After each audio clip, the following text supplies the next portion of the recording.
The morning Marcus Aldridge walked back into Cedar Hollow, he came in a car worth more than the school I'd given my whole life to, and the first thing he said to me, after 7 years of silence, was my name. Just my name, Imani, like it still belonged to him.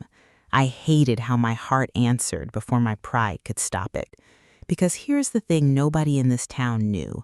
I was the reason he'd left. I was the one who'd lied.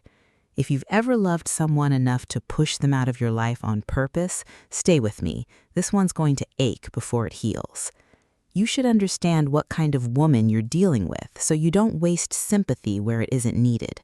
I am not a soft woman. I run on 5 hours of sleep and lukewarm coffee. I have been the assistant principal of Magnolia Street School for 3 years and the unofficial everything for longer than that.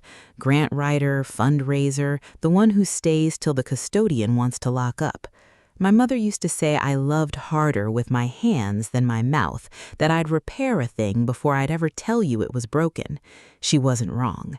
There is a white orchid on my classroom windowsill, the 3rd generation of cuttings from the one she kept alive on a nurse's salary, and most days it is the only living thing I remember to be gentle with. So no, I am not the kind of woman who falls apart when a rich man walks through the door. I had a school to save. That was the part that mattered. Cedar Hollow sits 2 hours south of Atlanta, the kind of town the maps forget, and Aldridge Freight had decided our forgotten little patch of Georgia was the perfect place to build a 400-acre logistics campus, the flagship project, the papers called it, of the new Aldridge-Sinclair merger. To make it happen, they needed the land along Magnolia Street. They needed my school. I had spent 4 months fighting that acquisition, petitions, county meetings, a binding arbitration filing I taught myself to write off a library computer at midnight. I had a folder 3 inches thick with everything I knew.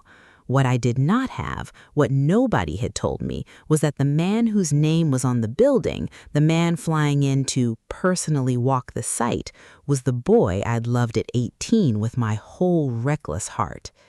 He stepped out of that car, and the years fell off both of us at once. Marcus had grown into the kind of man rooms rearrange themselves around, tailored, certain.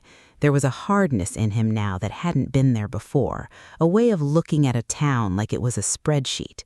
But his eyes found me across the gravel lot the way they always had, instantly, like I was the only fixed point on a moving map, and for one terrible second, I was 19 on my mother's porch, lying through my teeth.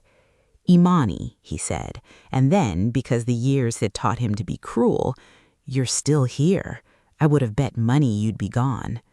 "Some of us stayed to do the work, Marcus." I tucked my folder against my chest like armor. "Welcome home. You're about to bulldoze it." His jaw tightened. So he hadn't known either that the assistant principal leading the resistance, the name on the arbitration filing, was me. Good. I liked starting even. "It's not personal," he said. "It's the largest infrastructure investment this county will ever see. 2,000 jobs. It's a school, 200 children who already lost their library to a budget cut." I stepped closer because I have never once in my life backed up.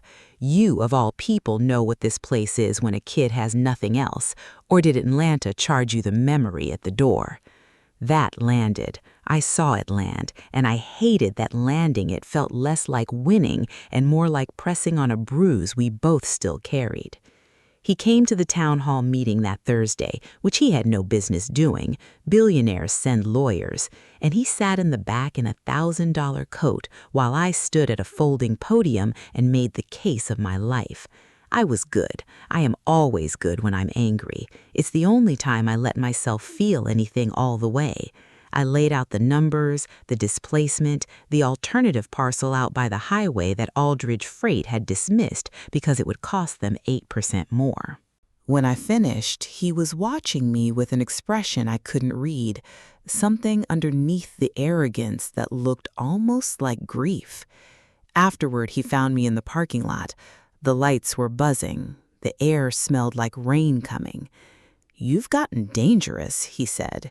It wasn't an insult. I had to get something. I unlocked my car.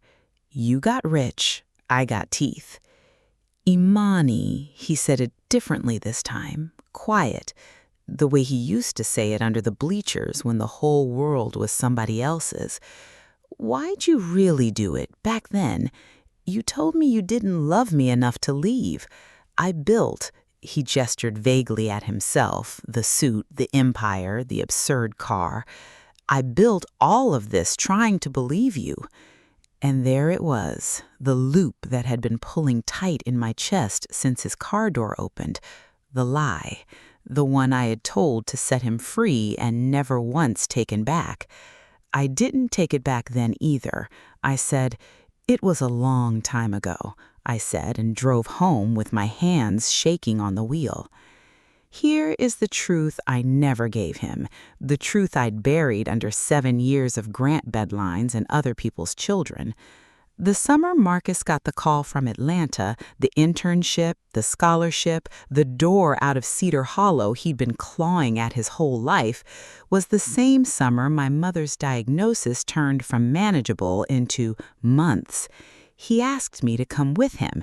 He got down on one knee in our backyard with a ring he'd bought on layaway and a white orchid he'd somehow kept alive in his truck for 3 days. And he asked me to build a life somewhere the world could finally see us both. And I looked at him, at all that wide open future, and I knew that if I said, "My mother is dying and I cannot leave," he would stay. He would fold himself into this dying town to nurse a dying woman, and he would tell himself for 40 years that he didn't mind, and the wanting would rot him from the inside out. I had watched my father do exactly that. I would not do it to Marcus. So I lied. I told him I didn't love him enough. I told him I wanted a small life and he wanted a big one, and those don't fit in the same house. I made my face into something cold and watched it break him, and he left, and 3 months later I buried my mother, with his orchid still blooming on the kitchen sill. I have never been sorry I did it. I have only been sorry it was the truest thing I ever did, and I had to make it sound like a lie about love. There's something you should know about what I wanted separate from him, because I refuse to be a woman whose whole story is a man she lost. The week Marcus came back, the superintendent had finally floated my name for the principal's job. 12 years of staying late, 12 years of being the one who fixed things and let nobody fix me. I wanted that office the way some people want a wedding, not for the title, but for what I could build from inside it. I had a plan 3 binders deep, a real library, a breakfast program, a greenhouse curriculum that would outlast me, so that long after I was gone, some kid in this forgotten town would learn she could keep a fragile thing alive in hard ground if she just paid attention every day. That was my legacy. Not a man, a school full of children who'd never know my name and would carry the lesson anyway. So when Aldridge Freight came to flatten the building I'd planned to inherit, understand it wasn't heartbreak driving me, it was a woman watching someone try to bulldoze the only thing she'd ever let herself want out loud. The night the storm took the power lines, I was alone in the county records office past 9, cross-referencing easements by flashlight, because of course I was. The door opened. Marcus, of course it was Marcus, soaked through, holding 2 coffees from the only gas station still lit for 40 miles. "The hotel lost power too," he said. "Figured you'd be the only fool still working." He set a coffee beside me like a peace offering. "Show me what you've got. The highway parcel. I want to see the 8%. We worked until 2 in the morning by phone light and one dying flashlight, our heads bent over the same survey, close enough that I could smell the rain on him, the same warm cedar he'd always smelled of, even when he had nothing. He stopped being arrogant somewhere around midnight. He just got quiet and careful and good, the way he'd been at 18 before the world taught him armor. At one point, our hands landed on the same line of the deed, and neither of us moved them for a full 3 seconds. And 3 seconds is a very long time when you've spent 7 years not touching someone. "You'd really have made a great principal," he said softly, looking at my binders. "You already are one. You just don't have the door with your name on it yet." "I'll get the door." I didn't look up. "I get everything I decide to get. It's the deciding that ruins me." He didn't ask what I meant. I think he already knew. I think he'd been the last thing I let myself decide, and the cost of it had been teaching me to want things I could control instead. Schools, grants, orchids, things that couldn't board a train to Atlanta and leave me standing on a porch. He kept finding reasons to stay in Cedar Hollow. The site survey took a week, then 2. He fired the local liaison and started showing up himself to the school, to the diner, to the county records office where I spent my Saturdays. We argued constantly. We argued about easements and about the past and about whether sweet tea counts as a personality. And somewhere underneath the arguing, the old thing woke up and stretched. He found the greenhouse behind the school by accident, the one I'd built from salvaged windows so my 5th graders could learn that you can keep a fragile thing alive in hard ground if you pay attention every single day. The orchids were everywhere, white ones, my mother's line, generations deep. He stood very still in the doorway. "You kept them." "I keep most things." I kept watering, didn't look at him. "It's the people I'm bad at." "That's not how I remember it." His voice had gone rough. "I remember a girl who'd stay up all night with a sick friend and never tell a soul, who fixed everybody and let nobody fix her." He picked up a clay pot, turned it in those expensive hands. "I used to think you were the most honest person I ever met. Took me years to decide you weren't." I should have told him then. The lie was sitting right there between the orchids, fat and overdue, but telling him meant handing him a grief he'd carried for 7 years and saying, "Here, it was mine all along. I just made you hold it." And I am, God help me, a coward about exactly one thing. "Marcus," I set down the watering can, "why are you really here every day? You have people for site surveys. You have an empire and a—" I made myself say it, "a fiancé."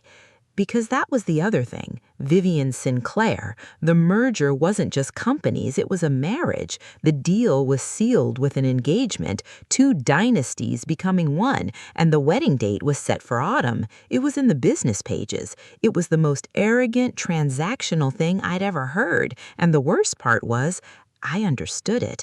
He'd turned love into something that couldn't betray him again. He'd made it a contract. He didn't answer the question. He put the orchid down. "The Sinclair thing is—" "Don't." I held up a hand. "I don't need the shape of it. I just need you to stop standing in my greenhouse looking at me like that while you wear another woman's ring around your neck. I have a school to lose. I can't afford the rest of you." I want to stop here for a second, because if you've made it this far, you already know how this feels. Loving someone you're sure you've lost, and then life cracks the door and dares you to want it again. If you've ever stood in your own version of that greenhouse, type "again" in the comments. I read them. I'm rooting for you. Now, let me finish breaking your heart before I fix it. The lie surfaced on a Tuesday, the way these things do, sideways and from a stranger. Marcus had hired a local woman, Della, to help with community outreach. Della, who'd been my mother's hospice nurse all those years ago. He was sitting in the diner reviewing displacement numbers, trying, I'll give him this, to actually find the 8% that would move the campus to the highway parcel. And Della, making conversation, said the thing she had no idea was a grenade. "You knew the Carter girl when her mama was passing, didn't you? Lord, that summer, that child wouldn't leave Ruth's side for nothing. Turned down some big chance, somebody told me. Wouldn't budge, devoted as the day is long." I wasn't there. He told me later, much later, how the diner went quiet and far away, how he did the math right there over a plate of eggs, the timeline, the layaway ring, the cold face I'd worn while I cut him loose, and understood in one swallow that the only lie I'd ever told him was that I'd lied. He came to my door that night in the rain, no coat, the certainty knocked clean out of him. "Your mother."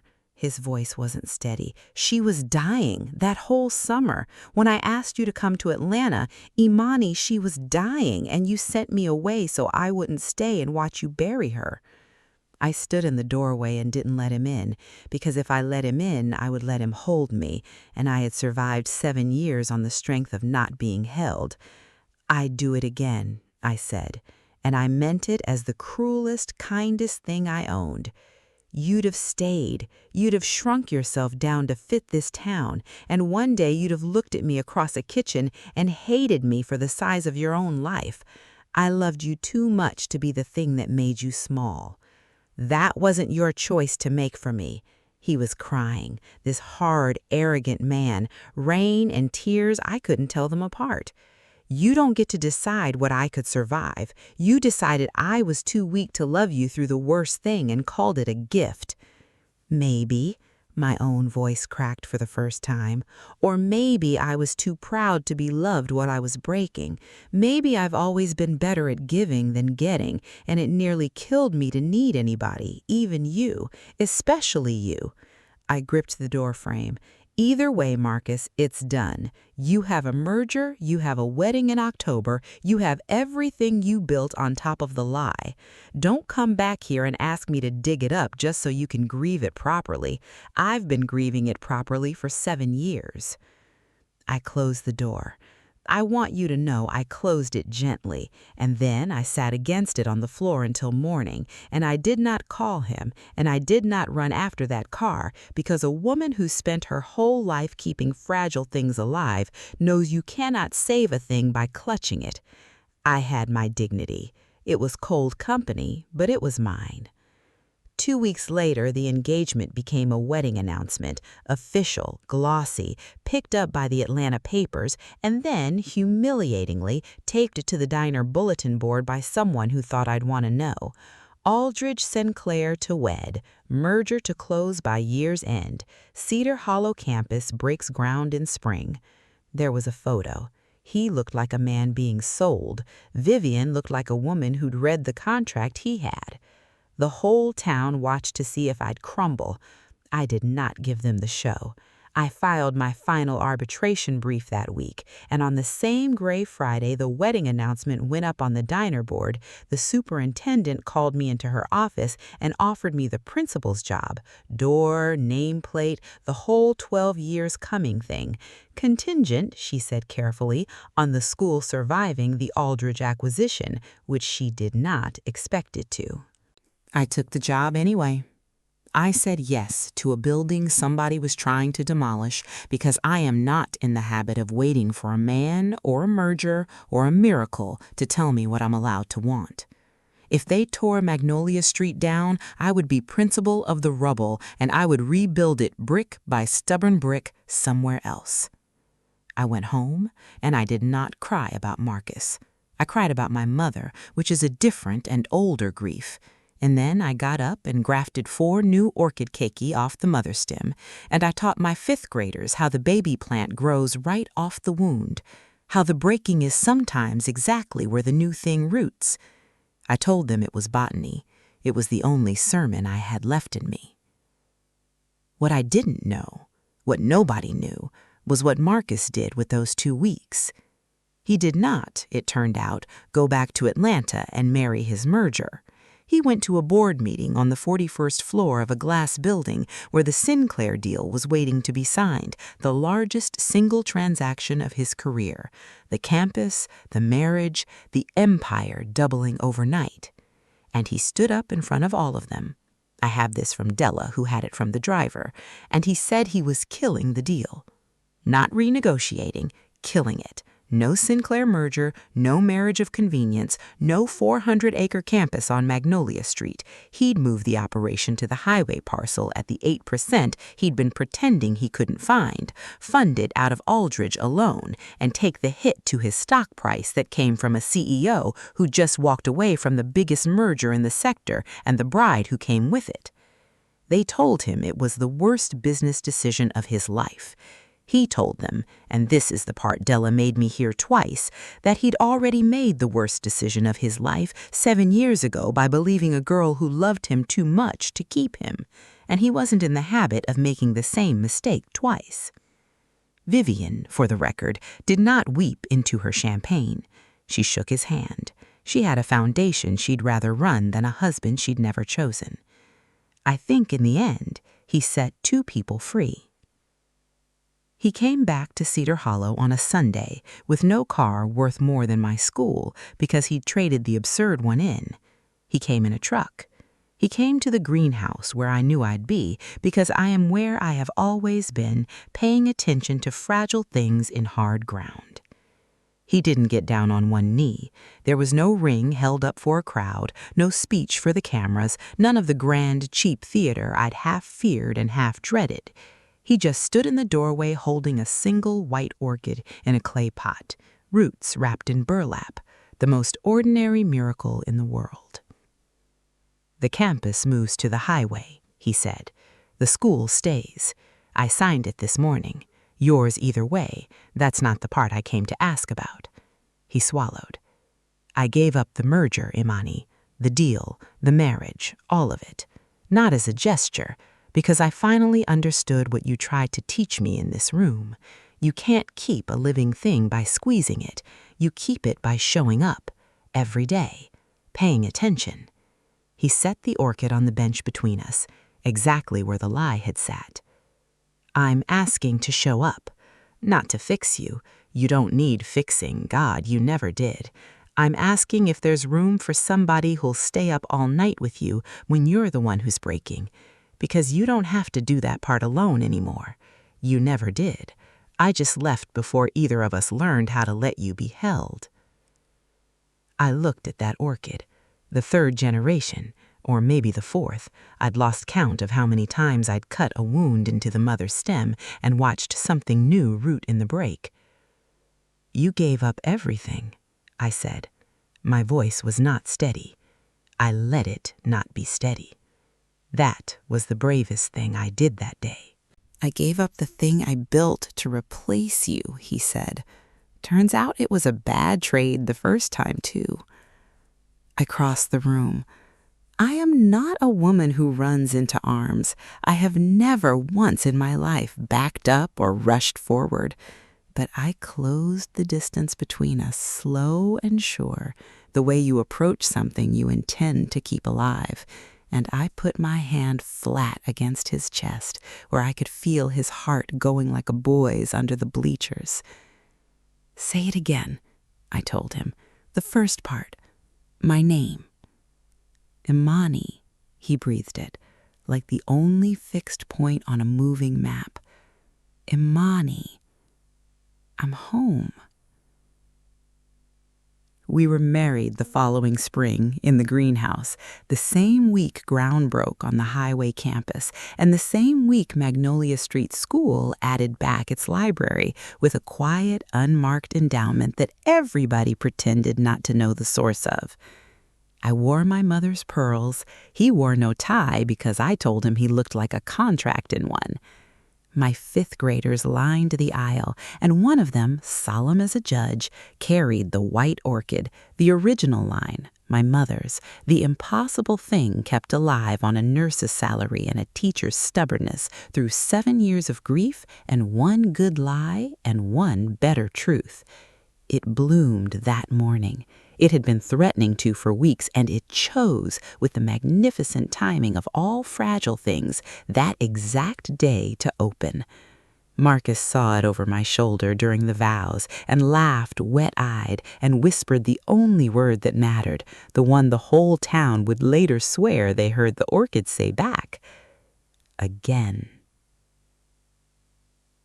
If you cried even a little, you're my kind of person. Leave that word again down below so I know you're out there.